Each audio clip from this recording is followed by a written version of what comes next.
Hello, and welcome to Unsheathed with your hosts, Kyle Gold and Cam Hirosaki. We hope that you enjoy the program. Please stick around afterwards. There'll be cake and blowjobs. Hi, welcome to Unsheathed. We are live at Further Confusion in beautiful downtown San Jose with an audience of, it must be at least a couple hundred in here.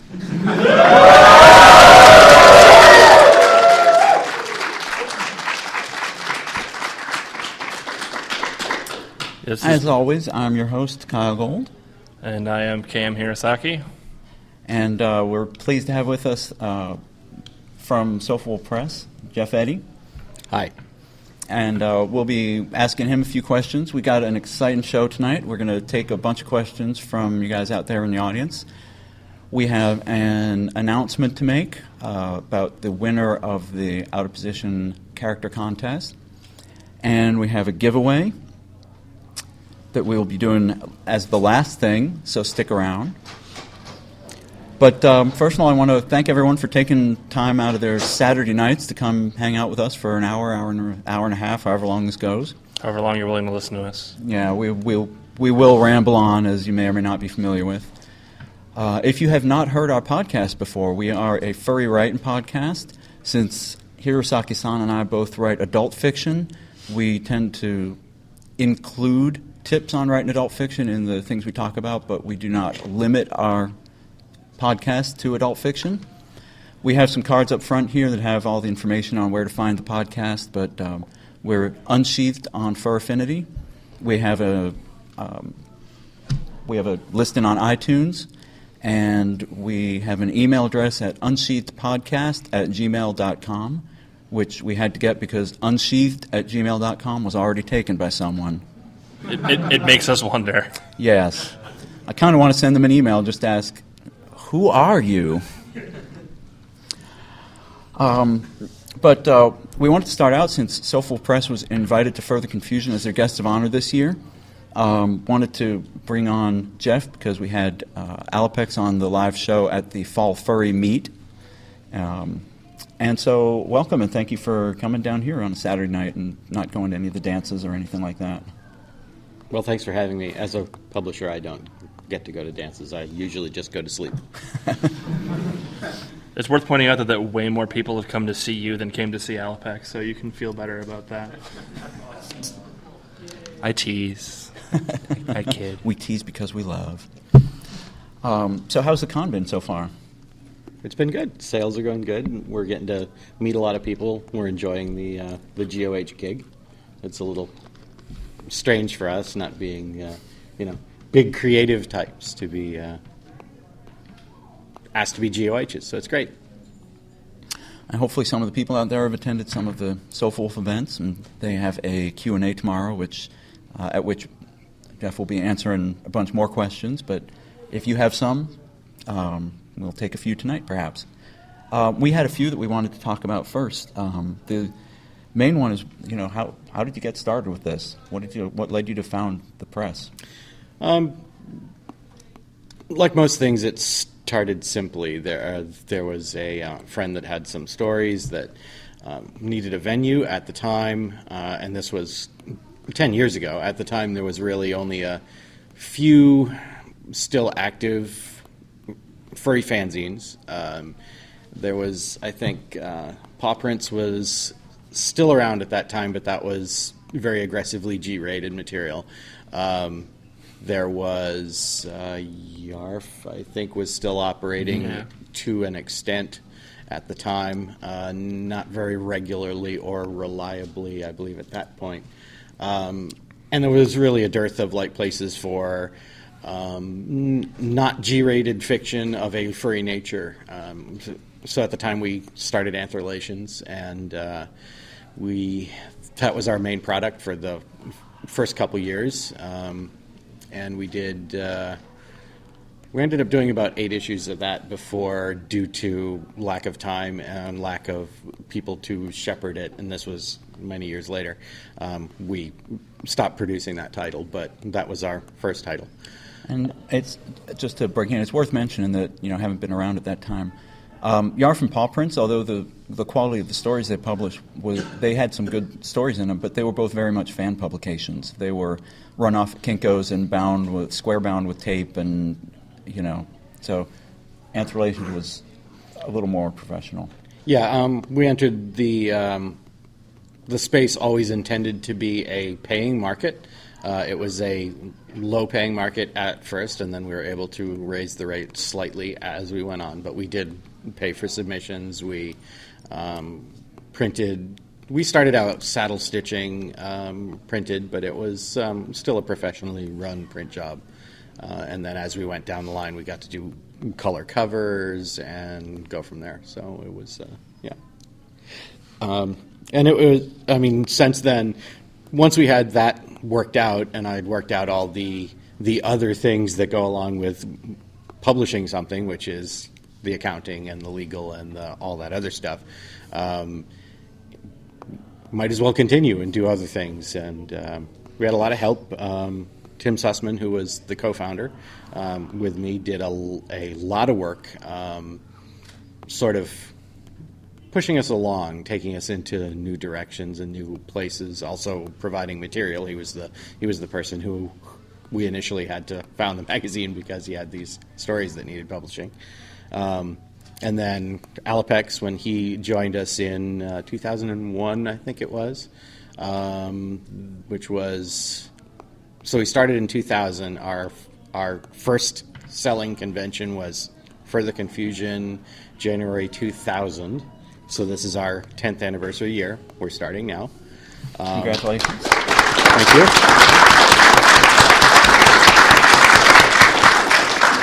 And literally, thank everyone who's been, buying our publications from the start, or even just recently, because it's really the people who are purchasing the products that allow us to keep going and to keep getting bigger and bigger and doing bigger and bigger things all the time. So, when Alapex joined in 2001, he helped a lot with the logistics and a lot of the day-to-day operations. And then when he took over the reins of Heat after the first issue, which I did the layout and the design on, and I don't have any idea when that was, but when he took that over, he's done some great things with Heat. He's really brought it into where I wanted it to be ultimately. And then Mark Brown has done a lot with marketing. He brought in an experience with the comics market through past endeavors of his. So, it's been great. The longer we're around, the more things we think of we want to do. Cool. So I wanted to ask you here at this point then, so what do you sort of see the place of adult fiction specifically out there in the furry marketplace and out there for publishing? This question comes up a lot, really, and I think ultimately, down at the base of matters, quality gets respect ultimately, regardless of whether it has adult material or it does not have adult material in it. Quality really gets respect, and the Coyote Tangent, when they did their the deck of cards with the dog pinups on them, the Kennel Club Yeah. deck. They had a lot of instances where they were showing these things around in like just bars and places, and the reaction of the general public was just very positive. I mean, they didn't find anything wrong with this at all. I mean, that's removing it from context a little bit, and it's more of a fanciful kind of representation, but quality art gets seen as quality art, even if it's a little pin-up-y or risque in nature. Of course, if you're showing it in bars, it's like, hey, have another beer, and what do you think about this deck of cards? Sure. Yeah. Well, actually, we came back from Anthrocon with a big stand-up critter that they'd done for the deck, and granted, it wasn't quite so adult, but the dog breeder that we knew at the time really enjoyed it too. So I don't know, but Those dog breeders are crazy, yeah, though. That's right. Yes, they are definitely. But then you have like Black Sad, which is pretty adult in a lot of ways, both with violence and some sex in number 2 it was, I think. Yep, number 2. I know that one well. Granted, again, that's a European market, so they're a little more open to things like that, but that's, very popular. And They're so advanced over there. But it is a European market, but not only was Black Sad initially translated and sold in the United States by iBooks, but I actually heard at this convention that Dark Horse has picked up, iBooks went bankrupt, and that was a real tragic circumstance, but Dark Horse has picked up the rights to distribute Black Sad in English, and they're going to be doing all 3 issues in English translation. So it's not just that it's a European comic, but it's found enough of an American marketplace to be translated and sold here twice. Yeah, sure. And I think also the negative perceptions that you hear about from the of the fandom are really all based around the more sensational aspects. You really don't hear, people on the outside saying, "Gee, do you hear those novels those furries are writing?" I mean, when you've got a novel and it's a quality piece of writing, and I mean, it really shows Kyle's the out of position and the success you've had in the mainstream romance category. Thank you very much. Means that the furry thing, while considered a little odd and a little strange to some people, can be easily looked over and said, well, these are good characters, these are good stories, so we don't really get the furry thing, but we get a good story and we get a good novel. So, that's great. And I think too that when it gets to a certain audience that's open to that sort of thing, it almost becomes a positive because it makes your book stand out from all the other romances. I mean, there were the Rainbow Awards thing. There were 540-some books considered for that were just published this year. So, and how many furry books were published this year? Like 2. So they definitely stand out as something more unique. Than that. Well, maybe, yeah. But when you take all the varnish off of it, I mean, when you come down to the real nitty-gritty of things, whenever you choose to write adult material, whether it's furry or it's romance or any kind of genre, you're choosing a path that's going to open some doors and close some others. It happens with anything that you choose in anything that you write. You're going to go down a path that's going to alienate some people who might have read your book and maybe tune in some others. So you need to choose that. But I mean, it may or may not be thought of as a negative by everyone, and not even especially literary critics. I have an anecdote here to pass on that someone that we're working with on a story for the next Heat is a graduate writing student. He goes by Tempo online, on FA and on, I think, Sofawolf it's called now, right? Yeah. Yeah, I believe so, yeah. He's Tempo 321 on for Affinity. But he's got alts for both that Tempo points to Tempo 321, but that's what he has. So anyway, but when he was accepted to Heat, he was very excited, and he actually told his writing advisor, and I have the exact words that he communicated here. He said he was being published by a niche romance magazine oriented towards the symbolic use of totemic figures. And she responded immediately, "Oh my God, you're writing furry porn."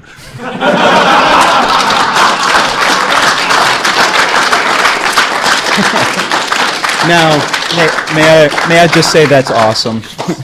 That is very awesome. And now, as it turns out, she writes Harry Potter / in her spare time, so it's not a big leap there. But I mean, she's really actually been very excited about it. She's thrilled that he's found an outlet that enthuses him, that he's really interested in, that he's working on very strongly. He's now, since then, he's in the midst of about 3 different projects that he's working on with little short stories and vignettes here and there. And all of them are very intriguing and very interesting, and yeah, he's really been fired up by this, and she sees this and knows this and understands that any good fiction is good fiction. So That's very cool. yeah. So I'm sort of, anticipating the questions, and you actually were at a panel on this yesterday, but if there are plenty of people out there who now would like to be published through Sofawolf, and if you could just run down real quick a list of things that you would advise them to do or not to do prior to contacting Sofawolf, I'm sure that would anticipate many of the questions here. Oh yeah, sure. General rules for everything is really give us your best. I mean, when you submit to us, it should have gone through every bit of peer editing that you can possibly find, every resource you can tap into to say, look over your stuff. Friends, non-friends, any of the writing sites, like what's the one, There's a bunch. There's Critique Circle. Blackfeather was talking about critters.org. Yeah. That's right. I remember Furrag Critters. does some critiquing also. Right, Furrag as well, yeah. I mean, really get it out there, get some other people to see it, get their comments, revise it, edit it, go through, clean it up, look it over. Don't obsess over it. One writer had said something about there's a time to get your stories out of the house before they like eat everything in the fridge, and you've got to do your best and then get it out there and get it into our hands and get it into maybe others if we don't take it, but anyway, get it out there, but go with the best. We have to make a go no go decision based on what you've given us right now, and true, it's not going to be. Yes, it's in its final form, but we have to see it as close as possible so that we know how much work needs to be put into it in order to make it publishable. And everyone else out there is putting a ton of work into their submissions too, and that's who you're competing against. Yeah. If you're sending us something like I'll cover this when I get down to novels, but the other general point I would say would be that the more you are out there doing things, the more you're noticed, the more you're doing a lot of little short stories, a lot of this, a lot of that, on Twitter, on Facebook, have a bunch of people following you. The more we know that you're out there kind of really being active, the more attractive it makes your submission. We don't use that as a criteria, but it certainly helps to know that the writer's going to be really engaging and really kind of bringing in the sales. Because really, when you get right down to it, we're a business. We are in the business of finding really good stuff, providing it to our readers, and providing money for you guys that we publish your work, and for us so that we can publish more works and keep growing the company and do all this great stuff and get into color and all these other fun things. So and just to break it down a little bit, for short fiction, short stories, we have two titles. There's Heat and there's New Fables, both of which have submission periods and websites with information saying, we're doing a call for submissions now, turn in your stuff, and then we'll close it and we'll go over the stories we've got, make a selection, and then next year we'll open it up again. So look to the pages for the publication, buy copies of the publication, read them, look what we're printing now, and then go from there and follow the guidelines, submit when we ask you to. And with a short story, with either a short story or a novel, the cover letter helps a lot. I mean, really put your best foot forward, write it really well, because that is literally the first thing that we see before we even pull the story out and put it into the queue to be reviewed is your cover letter. Again, we may not throw something out just because the cover letter is not very good, but it's not getting a good impression. Put your best foot forward. Even have your peer editing friends peer edit your cover letter. Go over it, make sure it looks good. And then for novels, generally, we want to hear from you when you have about 75% of your novel written, and in a kind of first draft form. I mean, we don't want to hear about an idea that you have. We want to hear about a novel that you're nearing completion on, or have complete. That would be fine as well. It's not 75 is not a magic number, but at least that much. When you're sending it to us, again, pitch it really well. Get your pitch tight. Make sure you're explaining the novel clearly, concisely, in the shortest amount of space possible, 2-3 paragraphs at most. Describe it. Give us an elevator pitch at the start, and then describe it in a little more depth, but not a lot. And we talked about that, I think, a little bit earlier today at one of the other panels I was at. I've been on like 3 so far, and it's hard to remember. Yeah, it's hard to remember exactly where we had this discussions, but I know I and a lot of other authors hate summarizing our novels because it feels like, well, I'm just giving you the plot, and the plot's really boring, and it doesn't give you all the excitement of the novel and everything. But if you can't summarize the story you're trying to tell with the novel, then your novel might have some problems. So that should be something that you're thinking about as you're writing it. How do I boil this down to tell? If someone asks you, what's your novel about? And you can't answer them in like 2 or 3 sentences, then you need to think about that some more, because people are going to ask you that. And it's no great shakes trying to summarize a novel for all the marketing collateral either. So right. We also have to do that as well and say, okay, here's this whole novel, it's great, but how do we boil it down into something that can go on a marketing sheet? It's Die Hard on a blank. Yeah, exactly. Yeah. And then when you don't send us the whole novel, send us the first chapter. Your summary and the first chapter should be enough for us to kind of see what your story's about, what your writing style is, what kind of effort you've put into it, whether it's going to fit what we're looking for. And then if we read it and we like it, we'll come back and ask for the whole thing, maybe, and go from there. And then the last point I would have would be just be a little persistent, be respectfully persistent. There is nothing at all wrong with submitting your novel in your cover sheet, or your first chapter of your novel in your cover sheet, and then checking in like a week and say, did you receive it? Because email's email, and who knows what could have happened, and you want to make sure that we got it. But this is your full-time job, right? Running Sofawolf Press. Yes, absolutely. And even if it was, which it's not, regretfully, only going through submissions is only 1/100th of everything that needs to be done: packing and shipping, marketing, advertising, right, accounting, finance, legal.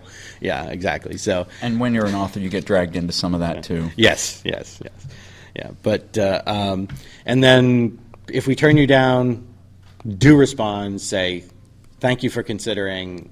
You don't have to gush. You don't have to grovel, but just say thank you. We know you're disappointed, but getting that thank you back is really good for your future contacts with us, if you plan to make any, and you should, because just because we turned you down for one thing doesn't mean that we're going to turn down everything that you send us.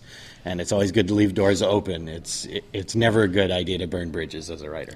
And I've talked more about handling rejections, and that rejections can happen for any number of reasons. One of the things that that I like to talk about a lot is that this is a community. Furry fandom is a pretty tight community, and if you respond to Sofawolf with a "How dare you reject my brilliant masterpiece? You people wouldn't know good quality work if it came up and bit you on the tail."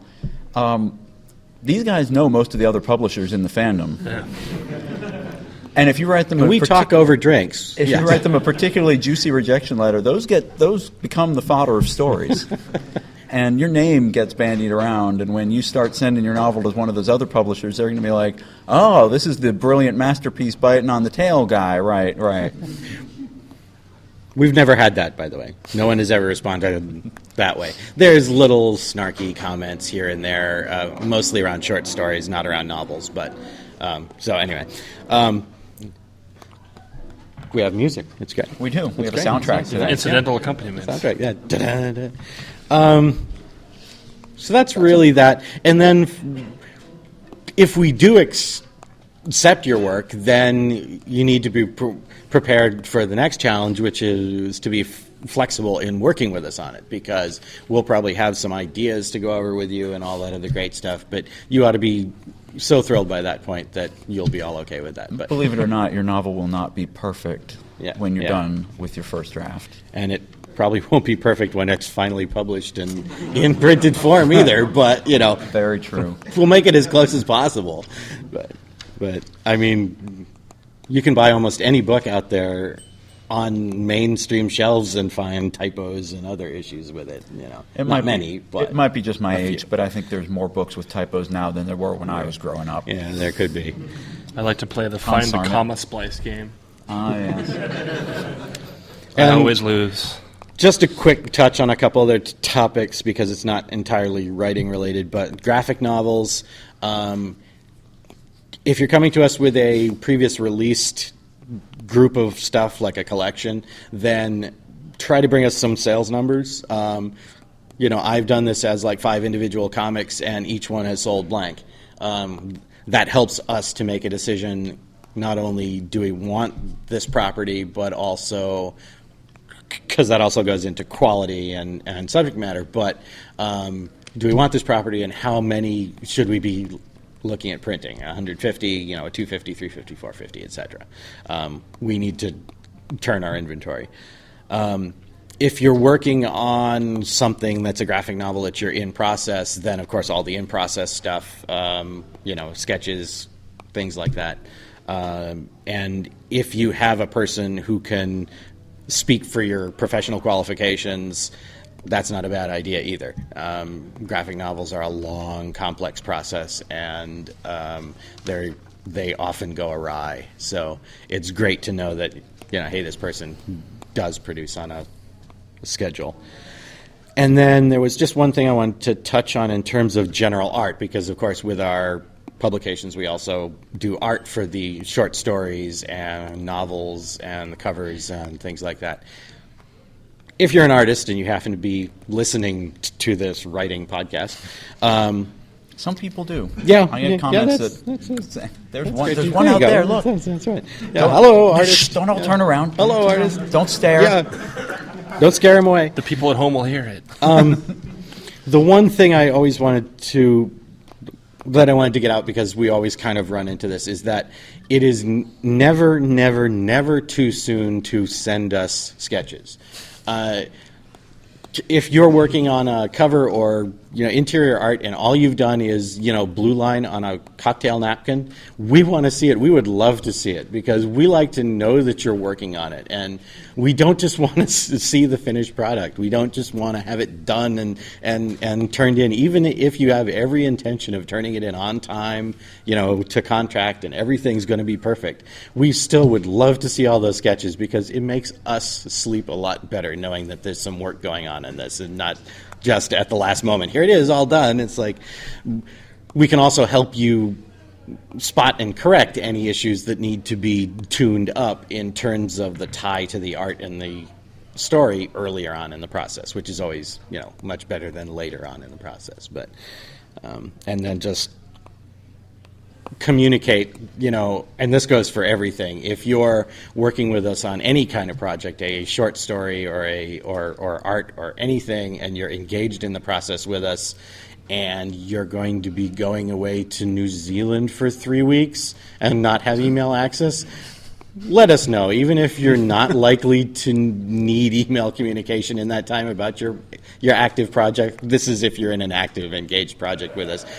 Let us know, so that we know that the fact that you're not communicating isn't because you've vanished off the face of the earth. I have a little experience with that from my first novel, where,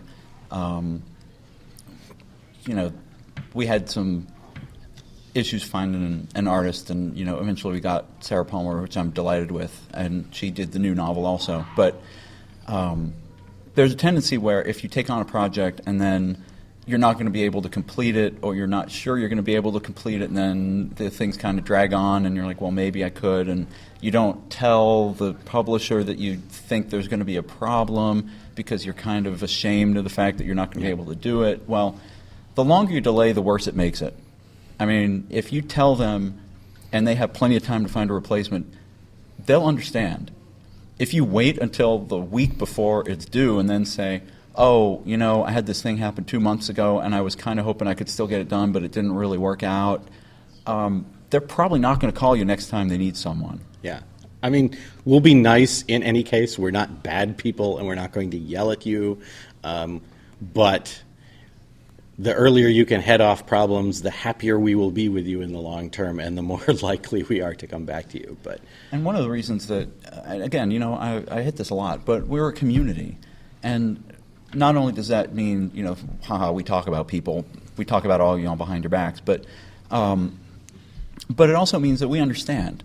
And that one of the reasons that, you know, I love working with these guys is that they understand the community, and you go talk to them and say, hey, you know, I'm having this problem. You know, I know I had this deadline, but these 2-3 things happened, and I kind of think that deadline might be in danger. Let's talk about what we can do to shift it around, and they'll work with you. And if you're upfront and communicate, then that's terrific. Whether you're a writer or an artist or, you know, distributor, publisher, whatever role you play. If you're a consumer and you say, I wanted to come buy your book at Further Confusion, but I'm not going to be able to make it, but I'll definitely purchase them online later, they appreciate that. We do, yes. And they appreciate it more when you actually buy it. Yes. We love you too. Well, good. It's And also KM here. So. It's nice that it's a mutually fulfilling relationship. Though you've only done short stories with us so far. I'm working on it. Good. Yes, I'm working good. on it. Supposedly. Supposedly. Glad to hear it. Secret Not projects right that I now, don't you're talk not. about. You're not writing right now. Hold on, let me get my pen. Right. We have these handsome new, courtesy of our tech-savvy Wolf, we have these handsome new unsheathed pens. Ooh, yes. That's PENS. That's Yes, all yes. of it. And the pen is mightier. Why do I do this show with you again? Because it's more fun than sitting drinking alone in your room. Okay. Yeah. I'll take it. Really? I think it's more fun. He thinks it's more fun, or he'd go drink alone in his room. That's true. I suppose you would. How are we doing time-wise? You want to do one more and then let the audience talk, or? 30 minutes. All right. Should we open it up? Yeah. What do you guys? Let's open it up. Do you guys have questions? I have a couple of things to announce, but I can wait until we do a couple questions and then I'll make an announcement. So we have an artist over there. Sorry, he was an incognito artist. I didn't mean to out you. Oh, no. Hey guys, so long-time listener, first-time caller. Welcome. You've hinted at a sort of interesting duality here that, we are sort of a community, and there's this inward-facing aspect of it, but then you talk about a deck of cards, which any of us would see and, add a lot of other connotation and baggage and association to that everybody outside of this hotel would just see as a novelty pack of cards. And I'm really curious to hear both from a creative perspective from Mr. Gold and Mr. Hirosaki, how when you're tailoring the stuff that you do, whether you want to, how you adjust. You've frequently spoken on the program about not making anything more or less adult, say, than the story demands. But how do you balance that in terms of, do you give active thought to what would be more easily accessible to people who aren't necessarily in the community or not? And then from a publishing perspective, how do you balance that inward facing? You have to service your core constituency, but then, you are, as you say, a business who would benefit from selling to as many happy buyers as possible. So I'd be curious to hear. I think I'm going to just echo what Jeff already said right at the beginning about quality getting respect and attention at that point. I know that when I'm writing my own work, I don't think, what's the furry fandom going to want to read into this? I just think, what's going to serve the story I'm writing, and, how do I want to tell it? What do I want to get across? And I guess I don't really see a big distinction in my mind of, custom tailoring it, one way or the other. I actually got into a discussion with somebody just last week about fandom stereotypes and how it affects writing. And the point I was trying to make is if I write something that happens to overlap with a fandom stereotype, does that mean I'm automatically pandering? Or is this just, this is, what I wrote, and, if you take this outside of its own context, does that still work? Does that somehow make it invalid? And I don't think it does in that case. No, I would agree with that. I think, for my own part, I generally don't think about. I think about what an audience is going to think about a particular story. I will say that I think that it's just as bad to write a story that panders to the furry community as it would be to write one that deliberately contrives to ignore the furry community. The community exists, and the fact is that, probably 95% or more of my readership is the furry community. It would be nice to write something that has broader appeal to the mainstream, and, probably the latest book I've written has done that a little bit, tone down the sex, tone up the relationship, the action, and all that. But I didn't do it specifically to appeal to the mainstream. That's just what the story demanded. Yeah. And I write stories that are that will be much more appreciated within the fandom than without. I write stories that could probably be appreciated across the mainstream, and I enjoy them both. I enjoy writing for the fandom because there's a certain feeling of doing in-jokes, like you talk about the stereotyping characters. Well, that's something that everybody knows and can get a chuckle out of. If you say, "Oh, well, he's a fox, but he doesn't like to have sex," and everybody in the fandom's going like, "I don't know what's happening by the end of this story," but that's something. Oh my God, did they have sex? Read the book. Dating myself with that one, but no, I got it too. But I need to drink more now. The thing is, there's some stories that are more appropriate for the fandom. There's some stories that end up being more appropriate for the mainstream, and for me, I like writing both. I like having that bond, and people appreciate it if it's little things. The stories that we write about each other, no one outside the fandom would read those, but the people. I hope not. But the people. Oh God. But we enjoy them. We love doing that, and the people in the fandom get a kick out of it. So it's really a fun thing to do. Yeah, and sort of just to build on as a closing note, don't use fandom preconceptions of what you expect your audience to know as a shortcut for just do lazy writing. Oh yeah, I would say don't use that as a crutch. Like, I don't need to go into depth on this because the people who really care about the story are already going to know what it means. Write it so that if somebody's coming into this without any preconceptions, it still makes sense. And all of the pet peeves that we talked about way back in episode 6 or 7 or whatever it was about furry writing still apply. I mean, I still don't use furry slang in my stories usually, but that doesn't mean I can't put in some concepts and character types that are familiar to the fandom. From the publishing perspective, in the last few years especially, the mantra that it's all about the niche has been sort of bantered around a lot, and it's really coming into its fore now because the traditional models are kind of starting to creak and fail about the edges because generating books and sending them to stores all over the country where about 10% of them get sold and then the rest of them get destroyed is really no good for anyone but the shipping companies. So with a niche publication, you're really targeting a specific market. You're really marketing heavily into that market, and then you're selling heavily into that market. And that's really what Sofawolf has always done. Now, we chose our niche the way that most publishers do because we like it and we have an interest in it. So you run into problems if you choose a niche that you don't actually believe in because they'll sniff you out. But niches can choose you too. You can write a story that appeals to a market that you didn't expect, and then suddenly you're in that niche. And as long as you're true to that niche and you work with it, then that'll be fine, and can provide an unexpected revenue source. But that being said, part of the niche model includes the fact that you maximize your presence in your niche and then you expand little bits around the edges. That means that you're not really changing any big things very quickly, but you're just expanding a little bit here and there.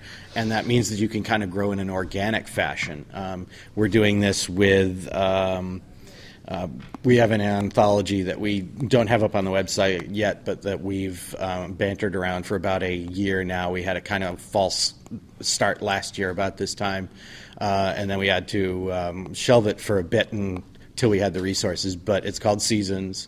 It's going to be a series of 4 graphic anthologies where the graphic stories focus around the interpretation of each season: spring, summer, fall, winter. We liked, a lot of this comes unabashedly from Flight, and it's a model which we see as a good way to bring a lot of our best and brightest, and also some people from outside, their qualities in the anthropomorphics and in animal art into a product that we can then sell to the Comic-Con market, because there's a lot of like projects like Flight that bubbled up after Flight came out, and we're just another one, but it's a way to do something different that's in our genre and then expand it out into this market, because they're very popular. So, and from an author perspective, I think it works the same with the publisher too. If you keep putting out works and you keep as an author, you're always trying to get better. Eventually, more and more people will be exposed to your work, and when they find your latest one and say, "Hey, I like this," they'll go back and look for the other ones. And also, if you've never read Flight, you really should. Yeah, it's really good. Also endorse that. Any other questions out there? Please approach the microphone. Hey, you touched on it just now with comments about the transition in the publishing industry. I was wondering what Sofawolf's thoughts were on ebooks and that area. Ebooks are an interesting phenomenon that really we were at a small publishers business convention this year, kind of a trade show. Well, it wasn't. Yeah, it was a trade show. But anyway, there was a lot of talk about this. No one's really sure yet what the right model is, either publishing completely to ebook or completely to print, or one and then the other, or both at the same time, or in some sort of combination. Everyone's really just trying out different things to kind of see what sticks, and it'll probably ultimately be different depending on the niche that you're working into as well. But we are currently pursuing we do a print release for about a year, and then we may investigate putting into an ebook version after that time has passed. So that's kind of what we're doing now. And Kyle has some titles up on Amazon, I think. Yeah. Yeah, I've actually been sort of putting a bunch of my books up on Kindle because they make it fairly easy, and it's the only DRM-controlled format right now. And despite all that, Waterways got pirated from the Kindle format and put on a site somewhere. So, people are going to find a way around it, but we knew they would. Yeah. But it's been fairly successful, and it's again another way. I've had people write me and say, "I was just browsing and I found your books on the Kindle and I thought, what the hell?" and downloaded it, and then I bought all the rest, and now I want to buy the new one in print. So, these things any way people can get to the books. We have people who ask us, can we get an ebook version because I don't want an incriminating book laying around my house. Move out of your mom's house first, and you can buy whatever you want. You guys should sell like brown paper book covers. Yes, yeah, exactly. In a little bag. Yes. Yeah. Speaking of graphic novels, what if you wanted to put it online first and then release it through you guys, or would you prefer to come to the idea first? And speaking of cover art, how would you contact you guys to do cover art?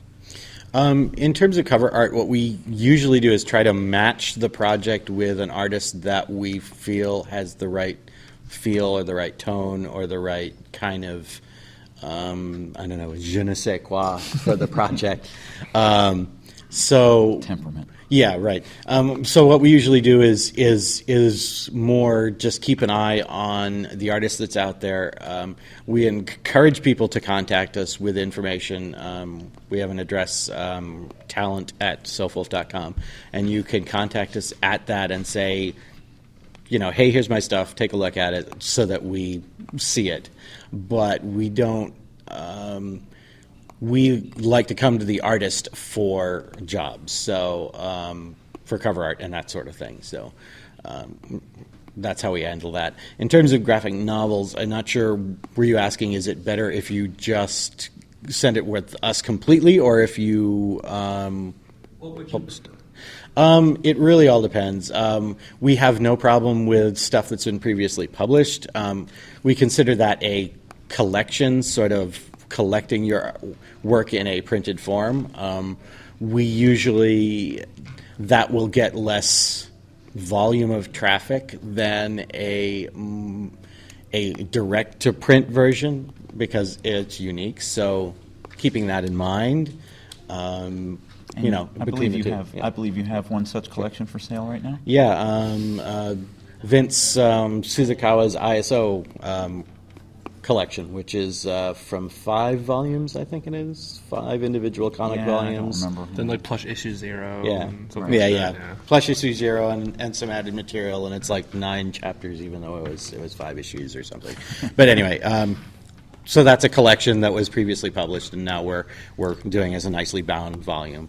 But then we have like Dog's Days, which was partially online, but then completed in a printed form. We don't have anything totally unique other than Buffalo Wings annuals. Oh, that's right. The Buffalo Wings annuals were direct to print, and of course, Blotch's new project, Across Thin Ice, which is due out probably next year around this time, tentatively, and that'll be a direct to print thing, and that's also very exciting. That's another great project that we expect to really expand beyond the fandom and be very popular. And if anyone was at the panel that they did for that earlier today, it's looking gorgeous. Oh yeah, I didn't have the pleasure, but I'm sure I'll see it later. Sure. Just while we're still on the topic of graphic novels, where for direct to print, is it better to go big or go small? I'm thinking like, is it better to release, say, a 100-page graphic novel that's, a huge giant story, better to release it in small parts that can be sold individually? We don't actually do traditional style flimsy comics. We only do books, so the minimum that we usually kind of look at is around 50 pages. 75 is probably a better range for something like that. So that's the area that we're in. There's plenty of people playing in the comics realm, and we didn't feel the need to disturb that. So my goodness, we have a bunch of artists in the audience with all sorts of art questions. Right. Maybe a writing question this time. Actually, it is. Excellent. Yay. We're not obsolete This yet. one's more Yay. to you guys. Yay. You guys were talking about rejected works earlier. Want to know, have any of you guys been rejected before? Oh, absolutely. Absolutely, yes.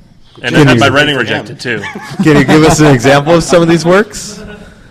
Oh, wow. Actually, the true story is I actually met Kyle by him trying to, convince me to whip a story into shape for submission to a certain publication. And so I'm like, okay, yeah, I can do that. And I was happy with the story, and it just ended up not really working out. And in retrospect, it's not the greatest story I'd ever written anyway, and I'm not too heartbroken about it not having been selected, especially since it led to this years-long collaboration and friendship that we've had going. So there's an upshot to everything.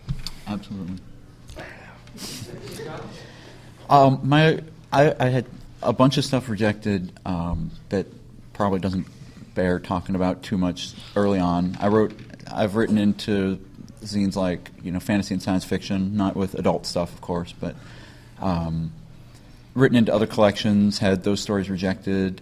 I've had 2 stories rejected from Heat, but those probably aren't great rejection stories because the first story that was rejected from Heat went on to become the novel Out of Position, which did You sure showed them. And it just goes to prove what I keep saying, which is it wasn't right for the magazine at the time, and that was a completely legitimate reason, and I believed in the story. And I thought that there was more to tell. And I said, I'm going to keep working with this. And the other story that was rejected from Heat is being published through Fur Planet next month. So, I was actually personally involved in rejecting that one. So he was. And again, it wasn't right for the magazine for a number of reasons. So my rejection story, basically I don't take rejection well. I take the story and go make it work somewhere else. Those are my rejection stories pretty much. Yep. Do you have anything else out there before I take a quick break? All right. Quick one in the back. I recognize that paw. Just in terms of as part of Sofawolf Press, do you have requirements for a short story or for a novel? Does it have to be a specific length? Is there too long for either capacity? If you had someone submit a manuscript that was 500 pages long, would you be okay, this is fantastic, please tone it down or something like that? If the story needs to be 500 pages long, then we probably wouldn't say that. But if the story doesn't need to be that long, then yes, we will definitely say that, whether it's 500 pages or 200 or 12. Though if you get much below that, there isn't much left. But right. So stories should be the length that they need to be. Every story has its own proper length, and we will help you find it. There are restrictions in terms of what we can print as a single bound volume. We don't plan to be printing any War and Peace anytime soon because it's unwieldy and impossible to ship and a lot of other terrible things like that. So we may want to split it into multiple volumes, things like that. But really, that shouldn't be anyone's concern. You should write the story the length that it should be, and if that's too long for our specific publication, then you should find some other venue for it. But we heartily encourage people to write well and then find a market, not try to write for a market. Exactly. And Hirosaki-san and I always say the story finds the length it needs to be, and your style of writing, I venture to say if you're writing a 500-page book, your style of writing may be to put down everything that you think could possibly be relevant to your story as you're writing it, and you will probably find on going through a second time or third time editing that you'll find things that you can cut because it's simply world building, and while it's really interesting, it's actually much more interesting if you leave it in the background. Don't rob the reader of their chance to use their imagination to fill in the blanks. Your readers are probably smarter than you might want to give them credit for, which is kind of a shocking realization that some of us have to come to eventually. But your book should be an iceberg. Yeah. The visible part should be just a small percentage of what you know about the rest of your world and your story. Yeah, and there's going to be a tendency you're going to be really excited with all the stuff you thought up, and you want to go up to the rooftop and shout it to the world of look at these great ideas and details and scenarios I've come up with, and if it's not immediately relevant, you don't have to put it in. And in fact, if you put it all in, it's probably just going to bore whoever's not you. Yeah. Exactly. And that doesn't mean it's not good ideas. It's just it doesn't necessarily belong in the story you're writing.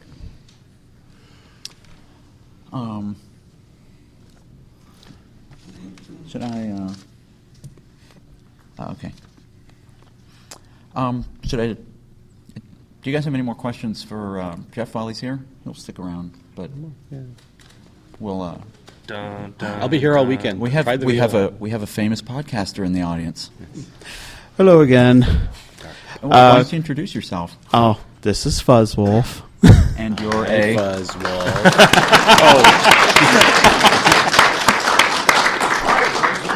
I was trying to stay on the down low.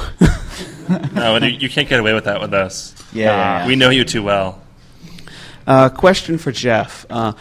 Believe me, I feel your pain with working a day job and running a furry business at the same time. So I know you're strapped for time, but if I recall correctly, you have a story in the first New Tibet volume. So I know you're a writer also. Have you ever thought of picking up the pen again or continuing your writing? I think about it along with other things. Like sleep and peace and a real vacation for once. But no, actually I have two stories. I have one in the first New Tibet and one in the second New Tibet volume. And yeah, we were both writers back in the day, Tim and I, and we started doing the very things that Kyle and Me. Hirosaki KM. Do I call you KM or just Hirosaki? You can call me whatever you want. Okay, that's fine. You. You can call him Panting Otter Slut on this program. That's Ooh, okay. excellent. Okay. Thank you. I don't think that I can say that without more wine, though. But The people in the audience got to see my eye roll of shame and disacknowledgement. But we did much the same thing that these guys do, trading stories, just talking about stuff, and it was just that that ultimately, for me, writing takes a long time. I need large chunks of non-interrupted time in order to write in, and Tim can work on things practically in 5-minute increments, it seems, and I'm just not that good at it. So writing is a great thing. It would be a great thing if I actually had leisure time. I don't and haven't for the past 8 years, and probably don't expect to have any in the next 8. So, but I would like to get back to it eventually. Yes, I would. But you do get a little bit of that thrill of writing from editing. I know I've been editing an anthology over the past year, and it's a little bit. It's helping to craft a story. And I get to write marketing collateral, which is just greatly exciting, and legal contracts, which is so enjoyable. Yes. I'm so happy that you take care of that for me. Anything else?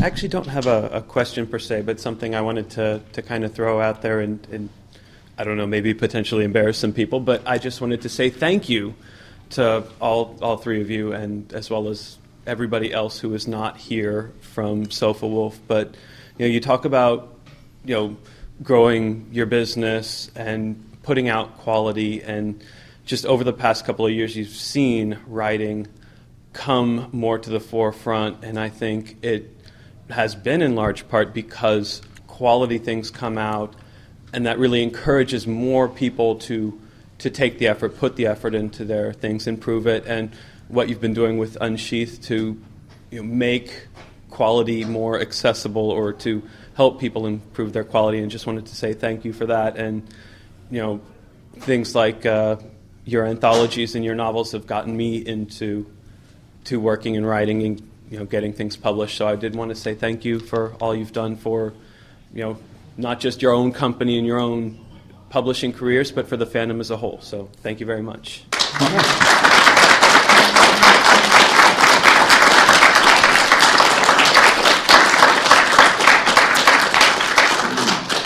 Well, thank you for the thanks. Thank you. Yeah.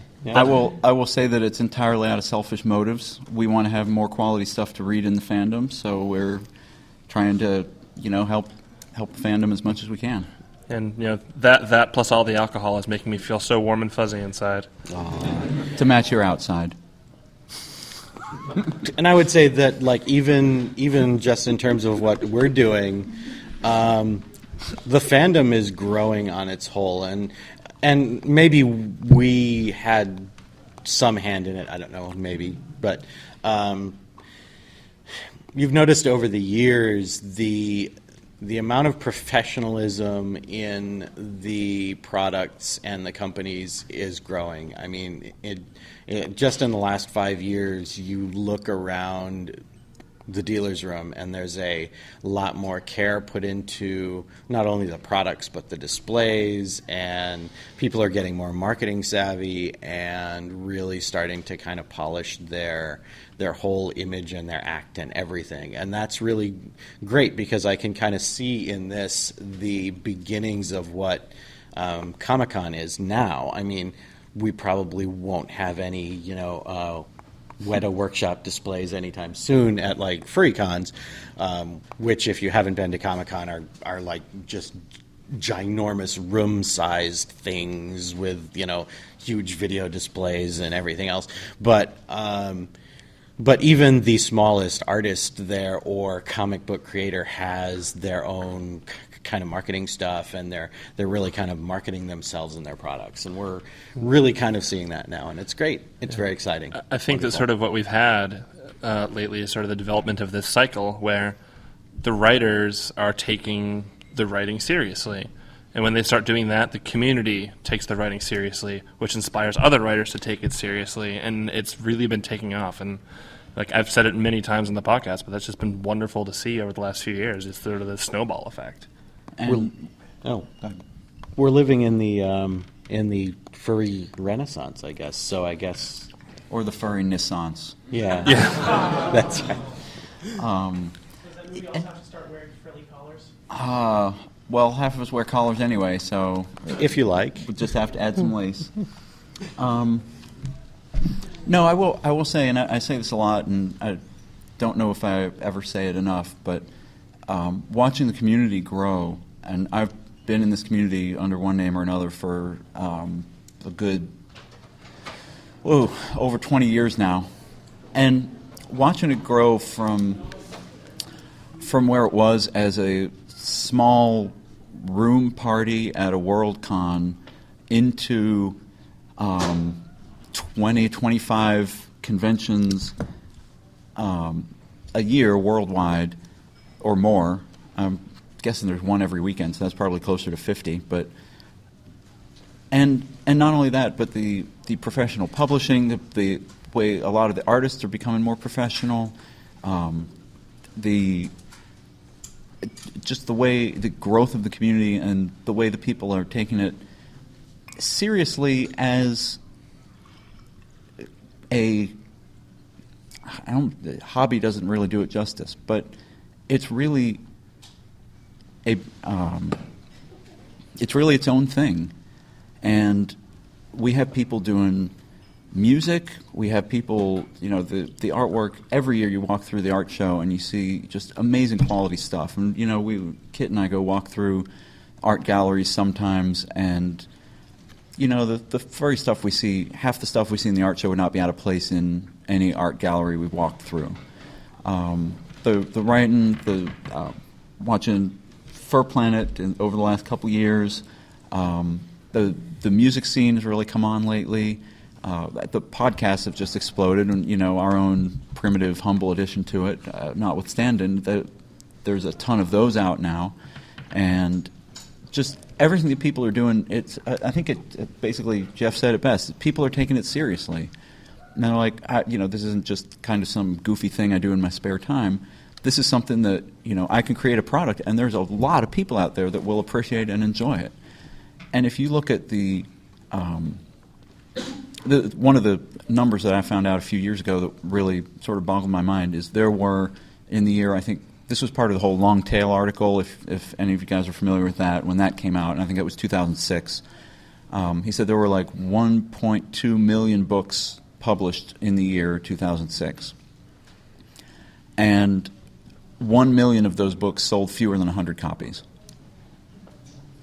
And he was talking about the ability of marketers like Amazon to store 1 or 2 copies of all of these little niche books and be able to service a whole bunch of different specialty markets. But the thing I took away from that is, when you're looking at Sofawolf and you're looking at Fur Planet, you're talking about sales in the hundreds.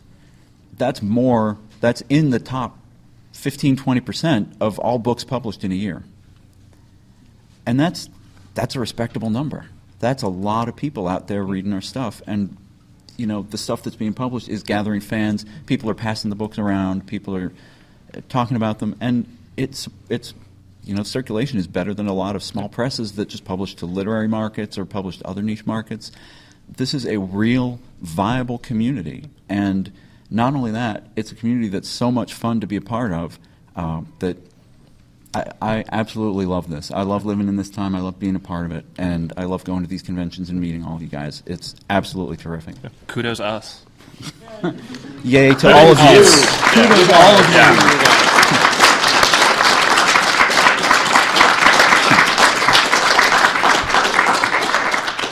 And just as a quick aside announcement, I wanted to say that the early returns from the end of year financials suggest that Kyle's book, Out of Position, sold more than 1,000 copies in its first year. Oh my God, are you serious?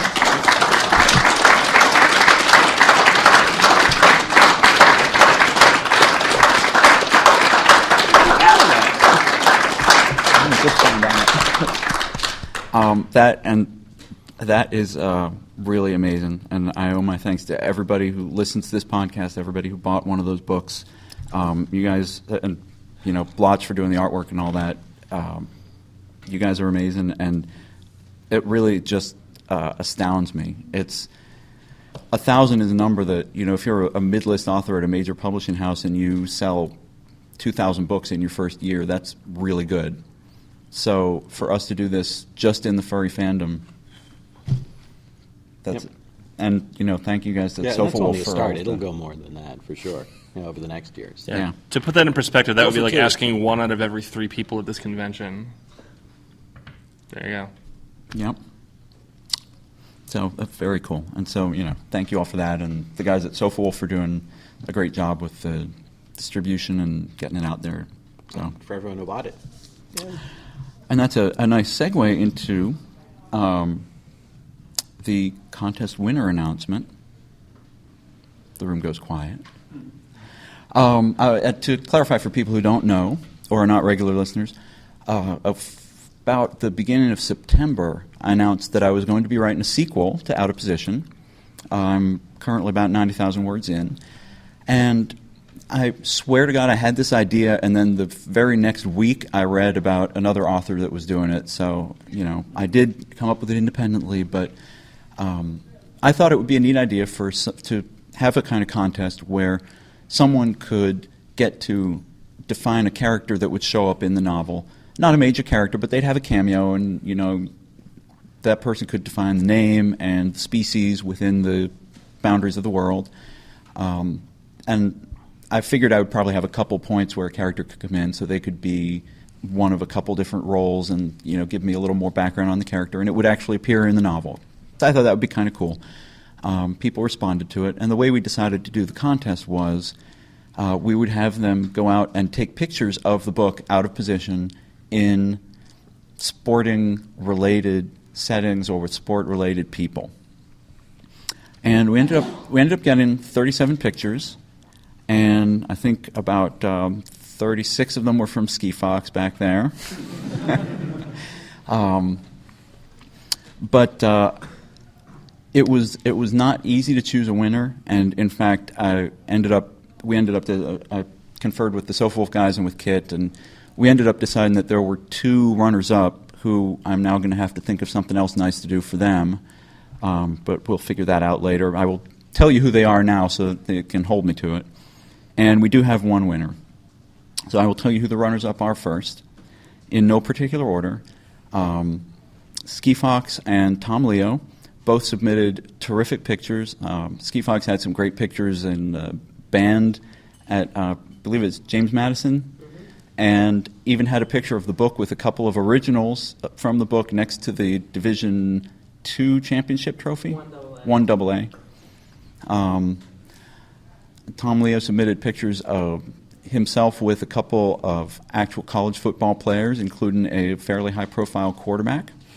And these guys really went above and beyond to get photos.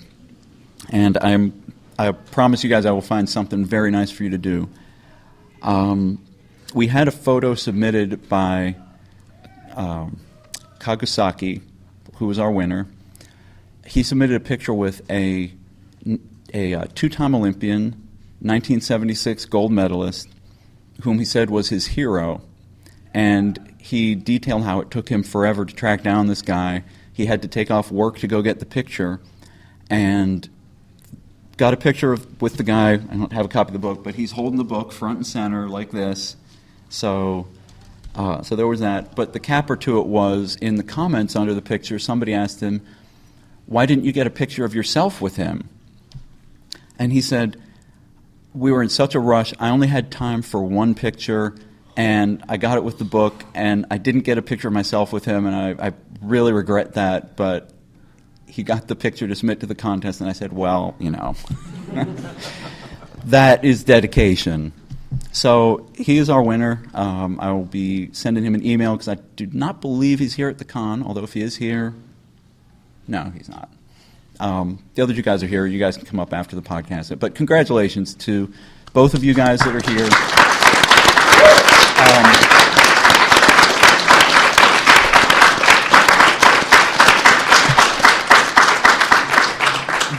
The photo gallery is up at kylegold.com. It's a pretty annoying URL at the moment because I don't have a shortcut to it. We're in the process of redesigning the site, but it's kylegold.com/CPG14X because it's the Coppermine Photo Gallery version 1.4 something or another. So anyway, Write that down in your copybooks now. yes.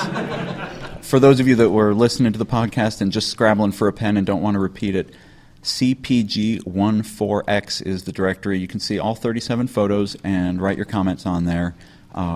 Thank you to everyone who participated. It was really cool seeing the book in all these great locations. I'm told that there is a picture, or was supposed to be a picture of the book in Antarctica, but I've not actually seen that one yet. So we'll see if that one comes about. But thank you again. Congratulations to the winner. And if depending on how things work out with him, I might give you guys details of which character it is, or we may just say, wait to pick up the book and see if you can figure it out. The book is, in case I didn't mention it, about 90,000 words in, and I know the ending now, so that's good. I didn't really know it that well when I started, but I have a good idea about how it's going. So that was my break there. Do you guys have any more questions? Who else brought questions to ask? There you go. Just a quick question. Is the end of your sequel to Out of Position a happy one or a sad ending? Well, I'm not writing it, so.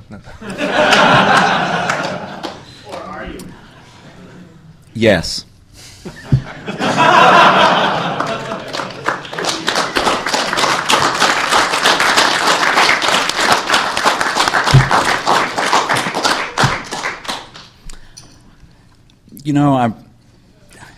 Everything's happy for someone. Everything's happy for someone. I firmly believe that nothing is 100% happy or 100% sad. I'm just going to leave it at that. In exactly 1 year, you will have an opportunity to find out. Yep. God willing and the flood don't rise or something. Anyone else? Come on, we got how much time? 9 minutes? 8 minutes? Kit's saying we don't. Technically we have like 8 minutes, so. Since this room isn't being used, if you really want to continue on. That's true. And I do have one more. Thing to do, but I wanted to get all the questions first. Could you talk about how you market a book that you anticipate being sold mostly to the furry community, and maybe what you do with a book that you are trying to market outside of it? We haven't had any novels that we've actually been marketing out of the fandom yet, but that day will come, and we'll jump that shark when we come to it. But at the moment, it's really a complex process of like getting the word out there, getting the artists, or the authors and the artists, because the artists are part of the picture as well, involved in sort of bringing their own little groups, because each group has their own little followers, getting them involved to bring them into the process so that they know about it. And then more the traditional sources of banner ads are a little. I'm not convinced that banner ads lead to much, because most people ignore them completely. I mean, I couldn't tell you what the current banner ads on for Affinity are. I just ignore them. So, and I'm sure that's a lot of people's thing. You see them all the time, so you get so used to them that it's just meh. You ignore them.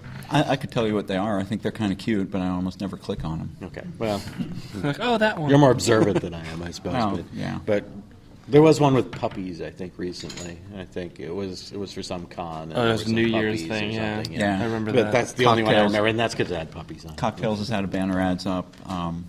I noticed that one, of course. But I noticed the ones with typos. There are a lot of them. Yeah. Yeah. But that's again kind of. I know Fur Planet had a banner ad up there. I saw that one. No, it had a jackalope. It had a badger. But that's true. But that's again kind of a scattershot thing. I mean, even though you're marketing to furries, you're marketing to the fur affinity crowd, and a lot of them may have no interest at all. So that's in a small pool. That's still a shotgun approach. But so we're always looking for new ideas, and we're always kind of trying to fine tune it, and we're playing around with social media and Twitter, and we haven't really found the right usage or the right fit for that yet, but we're trying things out and doing everything we can, because we know that there's still people in the fandom who don't know about our stuff, who would like it if they read it, and so that gives us something to shoot for. Anything else out there? All right. We have one question. Oh, you. Oh, it's you. So I just wanted to say that earlier this evening there was a tentacle rape scene that was played out in the halls of the convention center, and this may appear on the internet at some point. And would any of you like to make a statement before it appears on the internet?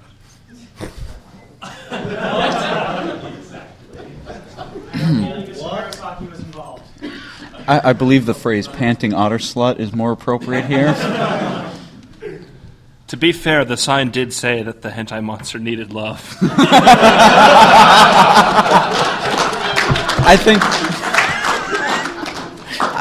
think that pretty much says it all. I was just following instructions. Yes, insert here. You made me break my pen. And on that high note. On that high note. So I have a question here for people, and this is not as self-serving as it may at first appear, but keep your hands up. I have seen a bunch of you over getting the book signed at the Sofawolf table. Has anybody started reading the new book, Shadow of the Father? Has anyone started the book yet? The book. Or what I posted. Has anyone read beyond what's been posted in the room? Wow. There's a paw up way in the back. Yeah. And there's one here. Yeah, you guys don't count. No, there's one there and there. Well, actually, you'd be surprised. Oh, is there someone over there too? Yeah. I didn't see. Yeah, the first seat in the back was The waving. first in the back. Okay, how far are you guys? Oh, the first you can't talk. This might be a problem. We can have Lovejoy do interpretive dance. Pantomime it. That's true. So how far are you guys in the book? Not that far. Probably up to page 30. Fursuit, are you further than page 30? No. No. Only a little ways in. All right, well, my idea was to give this away to the person who had gotten the furthest in the book at the convention so far. So I think page 30 would win it. Yeah. All right. They're gonna do it. If you want to come up, you get a prize. I'll notarize it for you.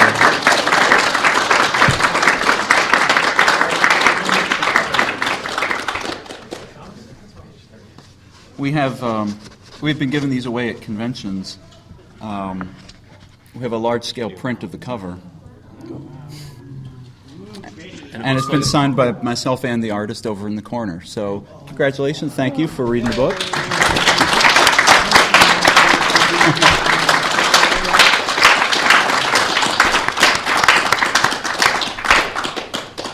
And the signing was over in the corner. The artist is not actually over in the corner. Yeah, for a moment I looked, I'm like, she's not here. What are you talking about? And that, I believe, concludes. I'm sorry. We have instructions from the tech-savvy wolf here.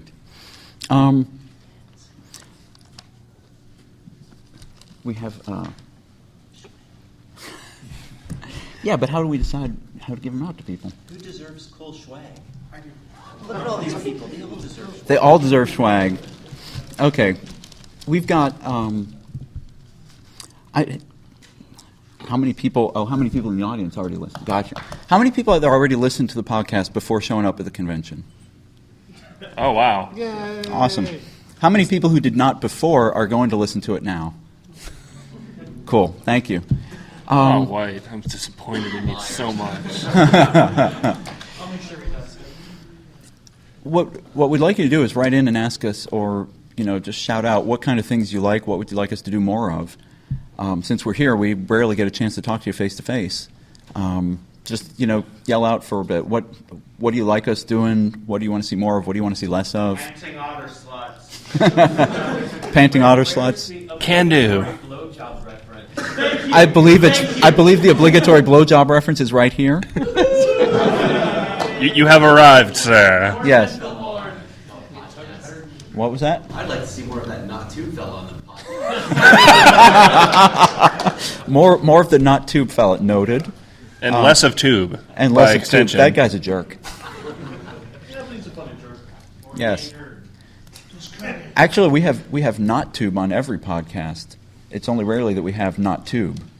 He's seldom so loud. Small technical thing, put the MD5 sums of your files so that I can know when I'm on a slow connection and it disconnects, and I try to start up again whether I've got the file. Put the... It's a checksum to verify. Checksum, okay. We'll talk to our tech-savvy wolf about that. It's great to have publishers like Jeff Eddy on this show, and if there's more guests like this, it'd be great.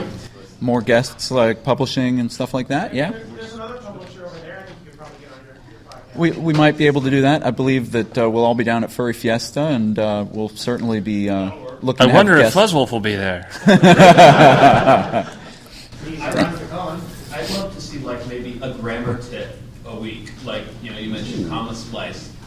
I was about to say that when you mentioned grammar. Define it, or say, something that you can look for that may not be the most common thing, but a way to improve your writing. Comma splice sounded for a minute like a non-naughty Adam Wan poster. Those exist? No.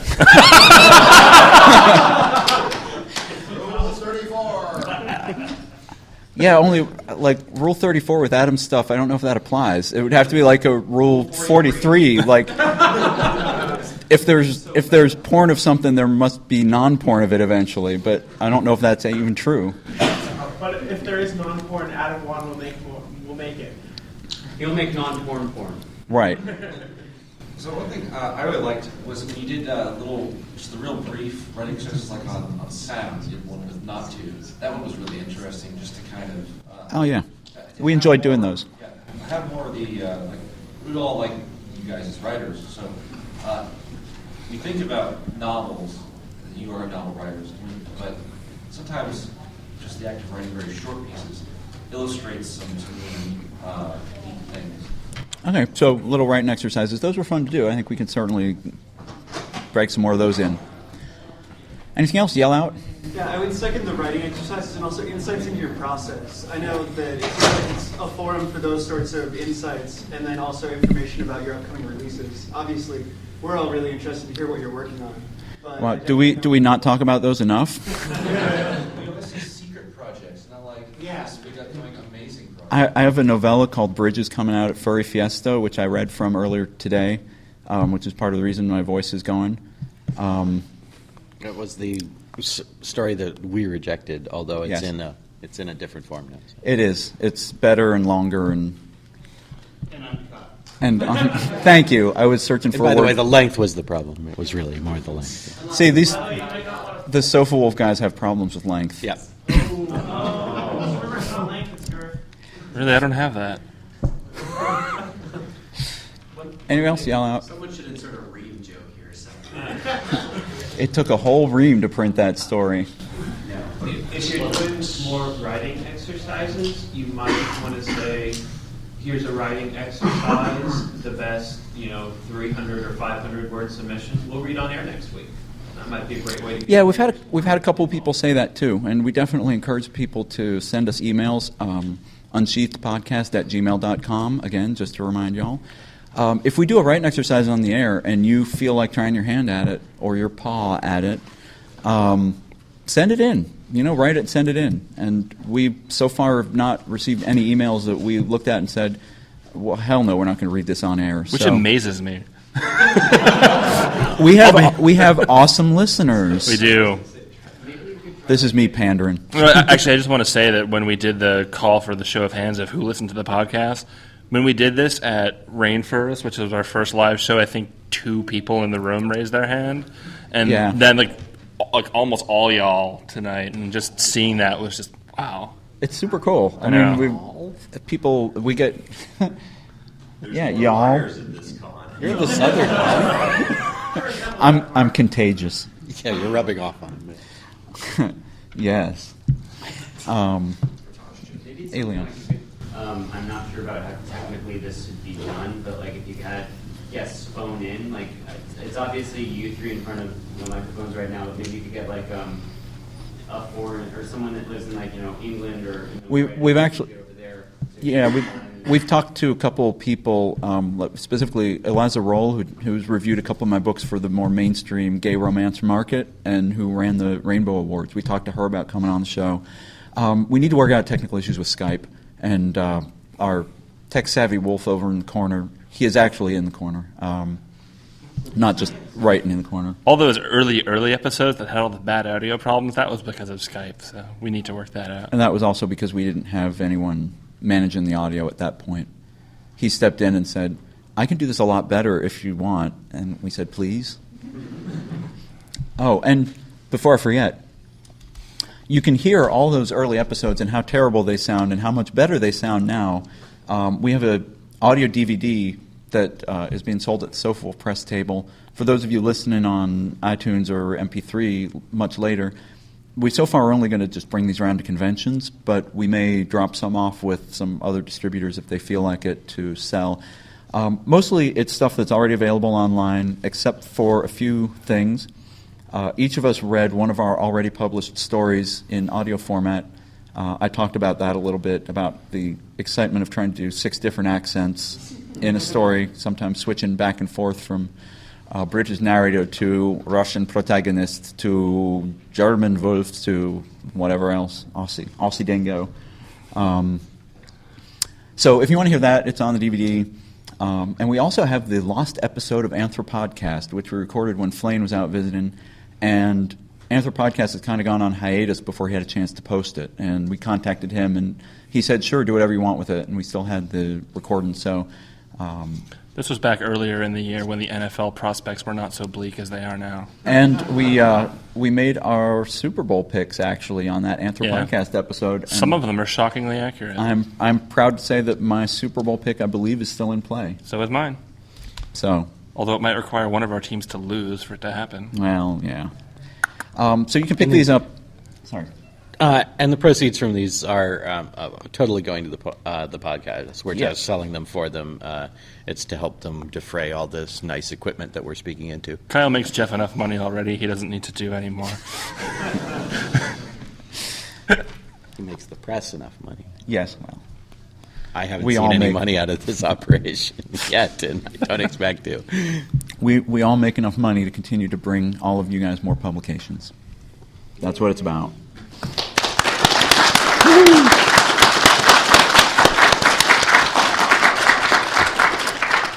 Anything else people would like to see?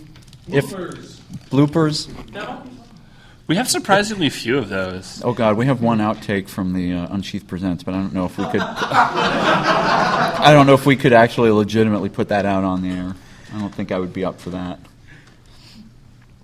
This one might be hard for the people listening to this podcast, but can we get him a different hat? What's wrong with his hat? Oh. Look, I was wearing this hat before we, had this guy on, so that Okay, you have flustered the otter. You get a pen. And I'm a pizza guy. This is good. Everybody's going to be signing on for the next several months. Wow, that's awesome. Which is actually appropriate because one of his most favorited stories is the pizza delivery story. I have a pizza guy story. Hot and fresh, delivered straight to your door. Guaranteed. Or not so straight to your door. He had a very stylish hat on, so he's not without help.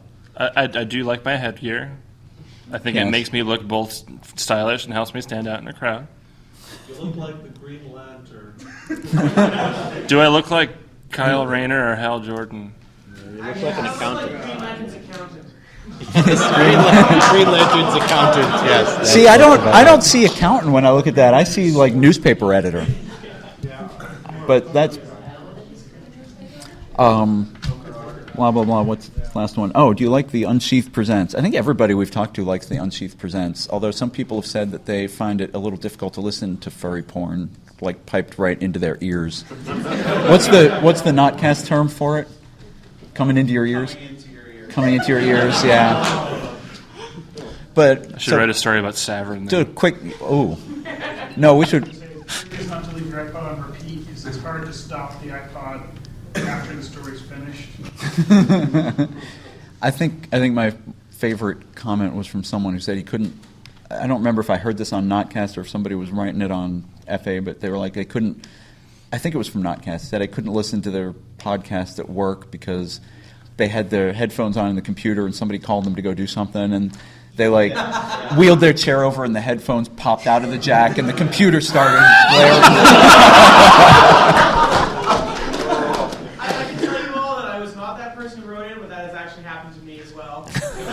I just want to. I am very quick on the mute button. I was gonna say I really hope that was Unsheathed Presents number 2 and not Unsheathed Presents number 1. Just for I think my own. I think it was actually a Notcast. Oh. We were saying something horrible at the time. They were. Oh, you'd never do that. Oh yeah. It was because you inadvertently outed them as furries because you made some comment and then they had to explain what the hell the people on the podcast were talking about. I forget what it was. Yes, was it? Yes. That sounds like something you'd say, Fudd. But quick show of hands. How many people would like to see more Unsheathed Presents? More of us reading stories on the air? Well, that seems like a pretty convincing majority. How many people think that it's the devil's work?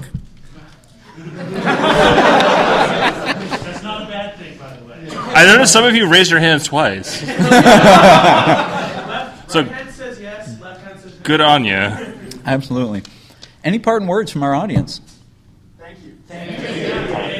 Aww.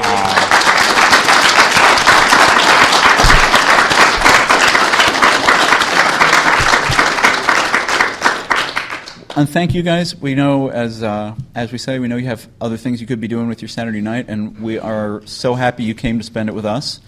You guys make us keep going. We've said this before. We kind of thought when we started this that, we would sit down and record a few things, have a few laughs, and after a month we get bored and no one would be listening to us. And to show up and have, good 50 people in the room with us, maybe 40. I don't know. Yeah. I'm going to say 50. On a Saturday night at a convention when there's dances and stuff. 200. Did I say 200? Yes. Oh, A billion D. A billion.